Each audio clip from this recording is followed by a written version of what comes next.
국내 코로나19 확진자가 이른바 주말 휴가 없이 나흘째 600명을 넘겼습니다. 지난 일주일 동안 하루 평균 600명대가 발생하면서 확산세는 계속 이어지는 양상입니다. 취재기자 연결해서 자세히 알아보겠습니다. 김혜은 기자. 네, 김혜은입니다. 네, 보통 주말이면 검사 건수가 줄면서 환자 수도 소폭 감소하는데 어제는 소용이 없었습니다. 나흘째 600명대 확진자를 기록했죠?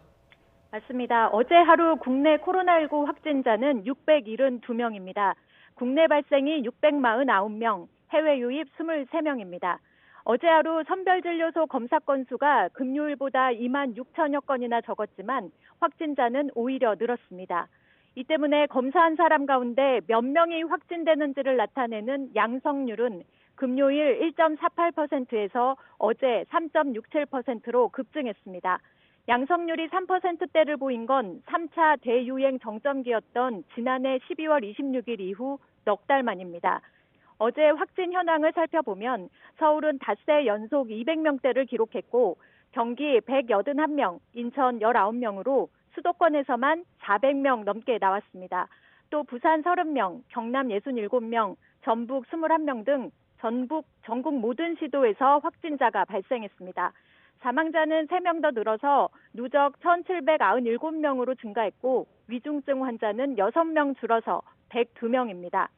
최근 일주일 동안 지역 발생 환자는 하루 평균 629명입니다.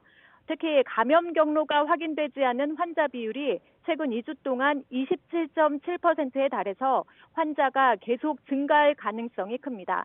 방역당국은 일단 지역사회 숨은 전파자를 찾기 위해 적극적인 선제 검사를 강조하고 있습니다. 네, 백신 접종 현황도 알아보겠습니다. 1차 접종률이 아직 전 국민의 2%대라고 하죠. 네, 어제 하루 1차 접종자는 2만 9천여 명이 추가됐습니다. 누적 150여만 명입니다. 백신 접종이 시작된 이후 51일 동안 전 국민의 약 2.91%가 1차 접종을 마쳤습니다. 어제 2차 접종자는 한 명도 없어서 지금까지 누적 6만여 명 그대로입니다. 어제 하루 백신 접종으로 이상 반응을 보인 사례는 78건으로 이 가운데 아나필락시스 의심 사례가 1건 있었고 중증 의심 사례도 1건 나왔습니다. 이런 가운데 내일부터는 장애인과 노인, 보훈 돌봄 종사자와 항공승무원에 대한 예방 접종이 시작됩니다.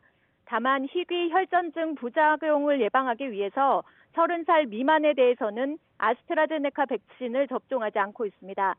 정부는 30세 미만에 접종하려던 백신 64만 명분을 사회 필수 인력에 접종하는 등 1차 접종자를 최대한 늘린다는 방침입니다.